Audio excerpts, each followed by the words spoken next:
अब आपने जो सवाल पूछा उसका एक जवाब तो ये है कि पीटीआई की बड़ी मेहनत है इस स्पेस में। अच्छा, इसमें कोई शक नहीं है और उनको दाद देनी चाहिए from their point of view. बड़ी मेहनत की है उन्होंने, पहले वो रेजोल्यूशन पास करवाया और अब ये कांग्रेस से एक नॉन बाइंडिंग रेजोल्यूशन, और मतलब ऑलमोस्ट ऑल ऑफ कांग्रेस से ये करवा लिया हाउस ऑफ रिप्रेजेंटेटिव्स। तो दैट्स शोज यू कि पहली दफ़ा पाकिस्तानी कम्युनिटी जो है वो ऑर्गेनाइज तरीके से बिहेव कर रही है, और वो इस हुकूमत की बदकिस्मती है कि वो खान साहब के हक में सब कुछ हो रहा है और वो पीटीआई के लोग कर रहे हैं। तो ये तो इसीलिए जो बैकलैश आया यहाँ वो पीटीआई से तो नहीं आया, वो तो आया है अपने ख्वाजा आसिफ साहब से या इस हुकूमत से आया, जो कि बेसिकली की गवर्नमेंट है, तो जाहिर है उनकी तरफ से तो आना ही था। सो ये तो एक्सप्लेनेशन हो गया, मगर इससे ज़्यादा भी एक और गहरा एक्सप्लेनेशन भी है। क्या?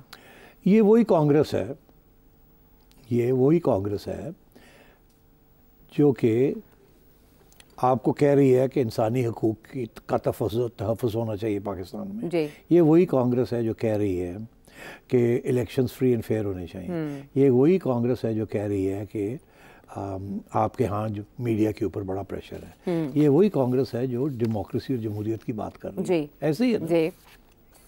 मगर ये वही कांग्रेस है जो कह रही है कि नेतान्याहू को आप हथियार भी दें, पैसे भी दें, और गाज़ा के अंदर एक जेनोसाइड जो है उसको तस्लीम नहीं करती, और कह रही है कि इस जंग को कंटिन्यू होना चाहिए, और इजराइल का पूरा सपोर्ट कर रही है। ये वही कांग्रेस है, ये वही लोग हैं। एक तरफ तो ये इजराइल और इजरायली गवर्नमेंट के और ज़ायनिस्ट लॉबी के इतने बड़े हमायती हैं, दूसरी तरफ ये अब पीटीआई के भी हमायती बन गए हैं और पाकिस्तान की तनकीद कर रहे हैं। तो ये दोनों बातें साथ साथ ये रेजोल्यूशन पेश करने वाले भी वही शख्सियत हैं, वही लोग हैं। अच्छा, अब आइए आप थोड़ा आगे बढ़ते हैं कि इस रेजोल्यूशन के बाद क्या हुआ। पाकिस्तान ने ज़ाहिर है रेजोल्यूशन लाने का ऐलान किया है, हम भी अपनी पार्लियामेंट में ले आएंगे। अच्छा, मगर साथ साथ स्टेट डिपार्टमेंट की तरफ से एक बहुत स्ट्रॉन्ग स्टेटमेंट आया पाकिस्तान की रेजीम की हमायत में। हाँ, वो भी आया ना, वो ऑपरेशन नज़म इस्तेहकाम, उन्होंने एंटी टेररिस्ट जो ऑपरेशन है उसको सपोर्ट किया और कहा कि बिल्कुल ये हम सपोर्ट करते हैं, मफादात मुश्तरक। और ये वही एंटी टेररिस्ट ऑपरेशन है जो अपोजिशन इस वक्त की है उसको अपोज कर रही है। जी हाँ। सो स्टेट डिपार्टमेंट जो अमेरिकन फॉरेन पॉलिसी को रिफ्लेक्ट करती है वो हुकूमत, पाकिस्तान की हुकूमत को और इस गवर्नमेंट को सपोर्ट कर रही है, और कांग्रेस पीटीआई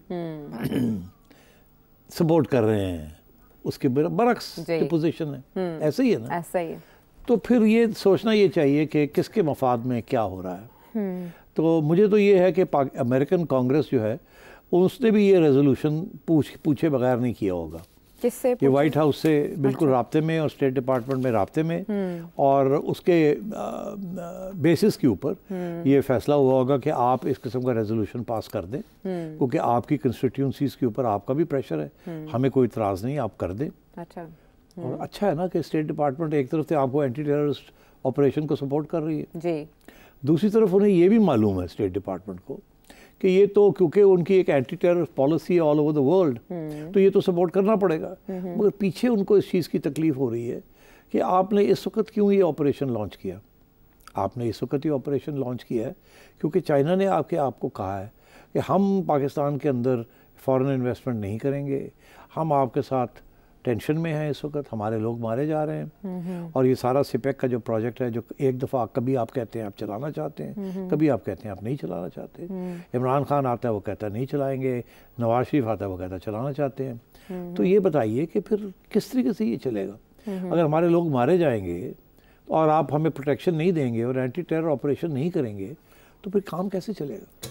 तो ये आपने देखा कि हमारे एंटी टेरर ऑपरेशन का जो टाइमिंग है उसका भी तो बड़ी अहमियत है ना।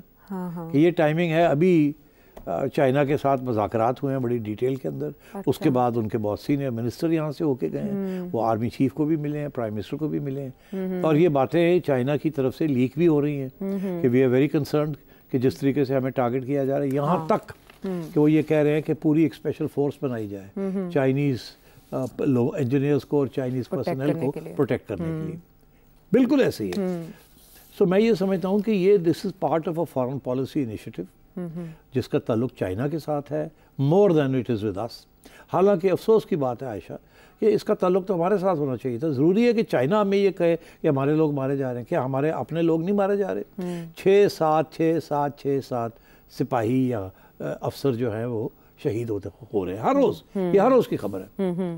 तो मैं ये समझता हूँ कि अमेरिका का इंटरेस्ट ये है कि सिपेक ना चले। अच्छा। अमेरिका का ये इंटरेस्ट है कि चाइना के साथ आपके तल्लुकात ख़राब हों। अच्छा। अमेरिका का ये इंटरेस्ट है कि आप हमारे साथ चलें, अमेरिका के साथ। ठीक है, यूक्रेन के अंदर अमेरिका को सपोर्ट करें, यूएस चाइना का जो ब्लॉक है उसको मत सपोर्ट करें। इसी तरीके के साथ अमेरिका का ये इंटरेस्ट है कि आप इंडिया के साथ कश्मीर को भूल जाएं और मुकमगा करें। अच्छा, ठीक। और क्योंकि वो अभी इंडिया को सपोर्ट करते हैं ना, तो they don't want any country on the neighbourhood destabilising India.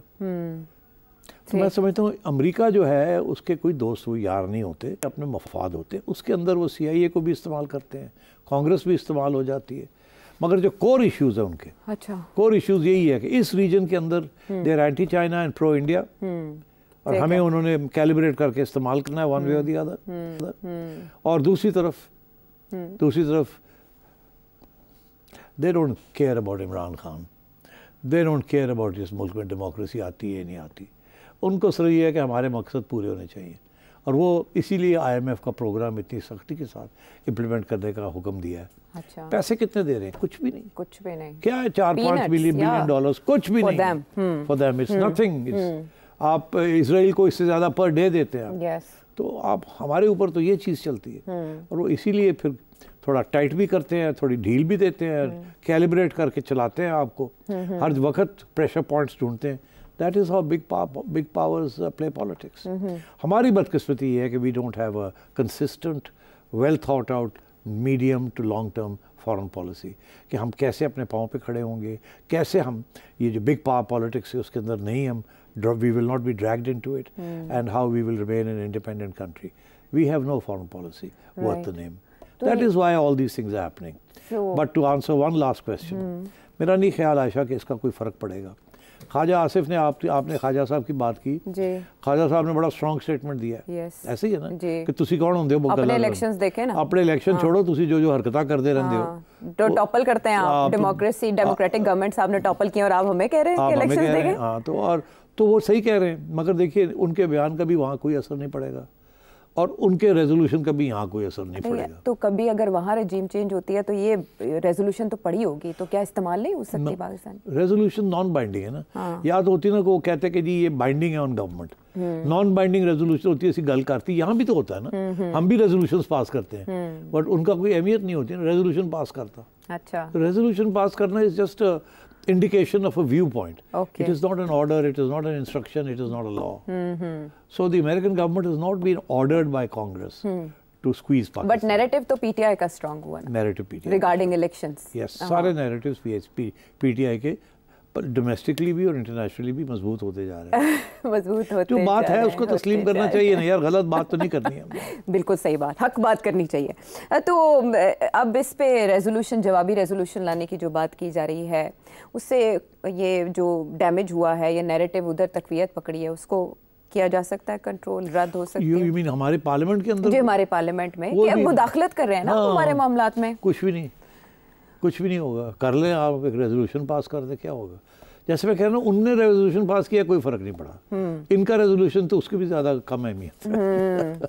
लेकिन उससे पॉलिटिकली तो स्ट्रेंथ मिलती है ना एक पार्टी को। आप एक मुल्क जहाँ पहले ही इतना अदम इस्तेहकाम है, पॉलिटिकल भी है, इकोनॉमिक भी है, वहाँ पर एक बड़े मुल्क से, और वो भी IMF से जो आप इमदाद ले रहे हैं, उसमें सबसे ज़्यादा अमेरिका का असर और रसूख है, तो इन चीज़ों से उस पर भी असर पड़ेगा? नहीं, क्योंकि देखिए what is real politics, structural realism क्या है, जिसे कहते हैं हकीकत क्या है, ये चीज़ें जो है ना ये मार्जिन्स के ऊपर खेलती हैं। अच्छा, ये उस वक्त इनकी अहमियत बनती है कि अगर वहाँ कोई ऐसी एडमिनिस्ट्रेशन आ जाए जो पाकिस्तान को टाइट करना चाहे, फिर वो इन चीज़ों का सहारा लेके टाइट करते हैं। मगर अगर वहाँ की एडमिनिस्ट्रेशन आपको टाइट नहीं करना चाहती, सिर्फ खेलना चाहती है आपके साथ, ठीक है, तो फिर इन चीज़ों को उस हद तक इसकी अहमियत है कि वो कहेंगे जी देखें ना जी कांग्रेस ये कर रही है, आप थोड़ा खोल दें, ये कर दे, वो कर दे। साथ ही ये कहेंगे ज़रा वो को थोड़े से हथियार चाहिए यूक्रेन के लिए, वो भी दे दो ज़रा मेहरबानी करके। हाँ जी, कोई आर्टिलरी शेल्स चाहिए वो भी दे दें। हाँ, उधर से आप कहेंगे जी वो तो बड़ा मसला बन जाएगा, वो रशिया वाले जो हैं बड़े तो हम तो अब नहीं करना चाहेंगे। अच्छा। तो मतलब ये चीज़ें चलती रहती हैं। अच्छा, ठीक है, ठीक है। So I don't give it too much importance except that कि पीटीआई का जो बयानिया है वो मजबूत है, डोमेस्टिकली भी और इंटरनेशनली भी लोग सुनते हैं उस बात। तो ये कहा जाता था साइफर आने के बाद कि पाक अमेरिका ताल्लुकात को इससे नुकसान पहुंचा, इस बात के बाद से पाक अमेरिका ताल्लुकात को कोई डैमेज नहीं होगा? no. देखिए ना, जैसे खान साहब ने जो बातें की थी, क्या उसके साथ पाकिस्तान अमेरिका के ताल्लुकात ख़राब हो गए? खान साहब तो चले गए, तो उसके बाद पाकिस्तान अमेरिका के ताल्लुकात तो हस्बे मामूल चल रहे हैं, कोई उससे फ़र्क नहीं आया।